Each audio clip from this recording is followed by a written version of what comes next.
نکاح کرنے کے بعد دولہا اپنی دلہن کو اپنے گھر لائے تو کچھ کام کر لینا چاہیے. نوجوان جن کا نکاح نہیں ہوا ہے وہ اس پر عمل کر سکتے ہیں. وہ یاد رہے اگر ان کو بات میری طرف سے ایک مشورہ,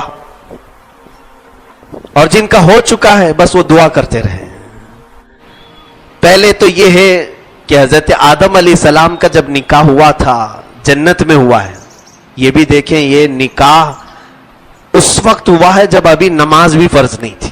جنت میں کوئی عبادت نہیں لیکن نکاح ہو گیا تھا. اور رشتہ جو بنا ہے سب سے پہلا رشتہ ماں اور بیٹے کا رشتہ, یا باپ اور بیٹی کا رشتہ, یا بھائی بھائی کا, یا بھائی بہن کا رشتہ نہیں. سب سے پہلا رشتہ شوہر اور بیوی کا, اور یہ جنتی رشتہ ہے. اس سے ہی لوگ کڑ رہے ہیں, آج جل رہے ہیں. جو شادی کیے ہیں وہ عجب عجب قسم کے میسج کرتے ہیں, تھک گئے. تم شادی سے ہی نہیں کیے ہو. یہ جنتی رشتہ ہے, اس سے اوبنا نہیں چاہیے, تھکنا نہیں چاہیے. حضرت آدم علیہ السلام جب حضرت حوا پیدا ہو گئی, اب مجھے بتائیے ایک انسان ہے پورے جنت میں, آدم علیہ السلام, دوسرا کوئی نہیں. اور پیدا ہوئی ایک عورت, ان کے علاوہ کسی اور کے لیے ہو سکتی تھی, وہ بنائی گئی ہے حضرت آدم کے لیے. اس کے باوجود حضرت آدم علیہ السلام کو اللہ نے فرمایا تمہیں چھونا حلال نہیں. ابھی ایک ہی تھی, ان کے لیے تو تھی. یہاں پتہ نہیں تمہارے لیے ہے ہی نہیں, اس کو چھونے کی کوشش کر رہے ہو تم, پتہ بھی نہیں ہے. وہاں ایک ہی تھی آدم علیہ السلام کے لیے, اور ان کو بھی چھونے سے منع کیا. رب تعالیٰ نے فرمایا اے آدم اسے تم نہیں چھو سکتے. کہا پھر کہا اس کا مہر ادا کرو. یہ قانون جنتی ہے, مہر ادا کرو اس کے بعد تمہارے لیے حلال ہوگی. مہر کیا دوں مولا؟ رب تعالیٰ نے فرمایا تمہاری اولاد میں اخیر زمانے میں میرے ایک حبیب نبی پیدا ہوں گے جن کا نام محمد ہوگا, زمینوں پر آسمانوں پہ احمد ہوگا. اس نبی پر تم 20 بار درود بھیجو, یہ تمہارا مہر ہے. یہ علامہ عبدالحق محدث دہلوی رحمت اللہ علیہ نے اس کو لکھا ہے اپنی کتاب مدارج النبوہ میں. میرے عزیزوں, آدم علیہ السلام کے لیے بی بی حوا حلال ہوئی. اب میں جو چیز بتانا چاہ رہا ہوں, حضرت آدم علیہ السلام, حضرت بی بی حوا ان کے لیے جو حلال ہوئی, وہی یہاں پر میں نوجوانوں سے بھی کہوں گا تم مہر جو بھی باندھتے ہو باندھ لو, 5,000 7,000 10,000 تمہاری حیثیت کے مطابق. لیکن ساتھ ہی تمہاری دلہن گھر پر آنے سے قبل ہی مصطفیٰ کریم صلی اللہ علیہ وسلم کی ذات پر تم بھی درود پاک بھیجو. 20 نہ سہی 100 مرتبہ تم اپنی طاقت استعداد کے مطابق جتنا ہو سکے, تاکہ یہ شریعت کا جو قانونی مہر ہے وہ پیسوں سے تم نے ادا کر دیا, اور جو آدم علیہ السلام کا جنتی مہر ہے وہ بھی تم سے ادا ہو جائے. ایک تو یہ طریقہ, یہ میرا مشورہ ہے. اعلیٰ حضرت رضی اللہ تعالیٰ عنہ نے جو فرمایا وہ یہ ہے کہ دلہن کو گھر پر لائیں تو پہلے اس کے گھر پہ داخل ہونے سے پہلے ہی اس کے پیر دھل لو, اس کے پیر دھل لو, اور اس کے پیر کے دھلے ہوئے پانی کو گھر کے چاروں کونوں میں ڈال دو. چاروں کونوں میں ڈال دو, اللہ رب العزت خوب برکت نازل فرمائے گا, برکت آئے گی.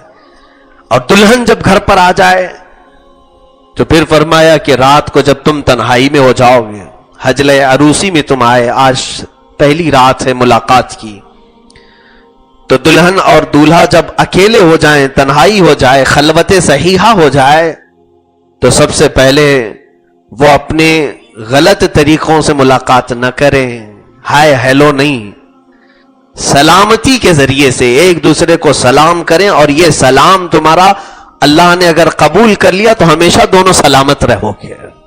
دعا ہے نا, السلام علیکم ورحمت اللہ وبرکاتہ, اللہ تم پر سلامتی نازل کرے اور اللہ کی رحمتیں اور برکتیں ہو تم پر. دلہن اگر پہلے سلام کر رہی ہے تو دولہے کے لیے, یا دولہا اگر پہلے سلام کر رہا ہے تو دلہن کے لیے. لیکن کوئی اس میں یہ ضروری نہیں ہے کہ پہل کسے کرنا چاہیے, جو چاہے کر سکتا ہے. سلام کے ذریعے سے ابتدا ہو.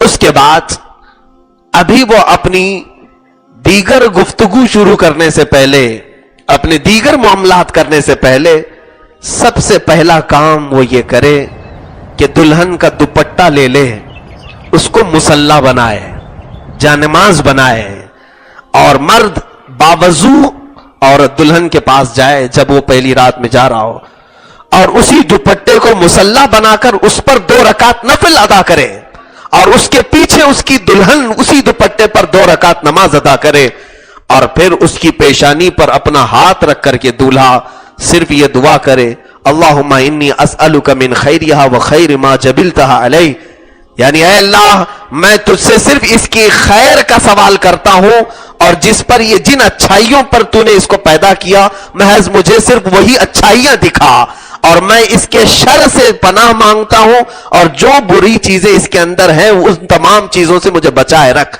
یہ دعا کے بعد آگے کے معاملات کریں۔ اعلیٰ حضرت رضی اللہ تعالیٰ عنہ نے لکھا ہے مولا تعالیٰ موت تک ان دونوں کو سلامت رکھے گا، ان کو نیک و صالح جوڑوں میں شمار کیا جائے گا، ان کو صالحین میں شمار کیا جائے گا۔ یہ زندگی گزارنے کے اور طور طریقے شروعات کی یہ تمام چیزیں ہیں۔ سوال تو یہ کوئی نہیں کرتا ہے نوجوان آ کر کے، پہلے یہ پوچھتا ہے شیروانی کیسے سلاؤں، مفتی صاحب اچھا مشورہ دے دیں، آپ جوتے کیسے سلواؤں، امامہ کیسے بندواؤں، مجھے اسی کام کے لیے رکھا ہے۔ میرے عزیزوں، زندگی کی پہلی رات ہو، ایک نئی زندگی گزارنے جا رہے ہو، تو یہ بھی تو سوال کریں کہ میرے آقا صلی اللہ علیہ وسلم کی سنتیں کیا ہیں، اسلامی طور طریقہ کیا ہے، اسی اعتبار سے اپنی زندگیوں کو شروع کرو، تو یہ جو شقاق ہے، یہ جھگڑے ہیں، ان تمام چیزوں کی نوبت ہی نہ آئے۔